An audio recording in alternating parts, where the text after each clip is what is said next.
ওয়ালাইকুম সালাম। আপনি এই ফুল লাইনে কি আর কখন আসছেন? না না, কখনো আসিনি, এই প্রথম? এই প্রথম। আর এই এত দূর মোটরসাইকেল সফরে আপনার কেমন লাগছে? খুবই ভালো লাগছে। আসসালামু আলাইকুম প্রিয় বন্ধুরা, আজকে আমরা ফুল লাইন আসছি। ফুল লাইন দিয়ে বাড়িতে যাবো। আমরা পটুয়াখালী টু কলাপাড়া সফর দিতেছি। তো আমার সাথে একজন ব্যক্তি দেখতেছেন, এই যে মোটরসাইকেলের উপর বসা। তো আমরা এই ফোর লাইন থেকে সে কখনো যায় নাই, তো সেই কারণে আজকে এই ফোর লাইন থেকে ফোর লাইন দিয়ে তারা নিয়ে যাব এবং তার সাথে কিছু কথা বলি। আসসালামু আলাইকুম। ওয়ালাইকুম সালাম। জোরে কথা বলতে হইবে।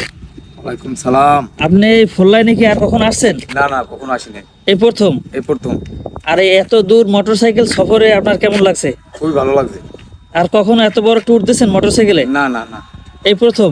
এই প্রথম হবে। আর যে এই যে পায়রা বন্দর এই রাস্তা দিয়ে কখনো কি আপনি গেছেন? না, এই প্রথম? এই প্রথম হবে।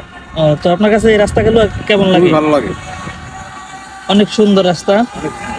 এই রাস্তায় সে কখনো আসে নাই, এই প্রথম। আমি প্রথমে এই ফোর লাইন দিয়ে তাকে নিয়ে যাব আমাদের বাড়িতে। আমাদের বাড়ি হচ্ছে কলাপাড়ার একাল শেষ প্রান্তে, চরবালিয়াতলি। তো আমরা এখন সেই দিকেই রওনা হয়েছি।